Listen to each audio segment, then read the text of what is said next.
ยวอย่ามาตอนเช้าเดินมาบ่ายสามเยอะบ่ายสามไม่มีคนมาหา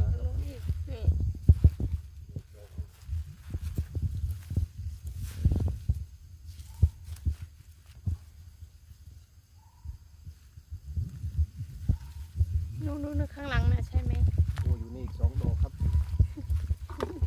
2 ดอกกำลังสวยๆเลยมาเด้อบ่ายสามเด้อหาบ่ายสามหาดอกกระเจียวมีอีก2 ดอกดอกน้อย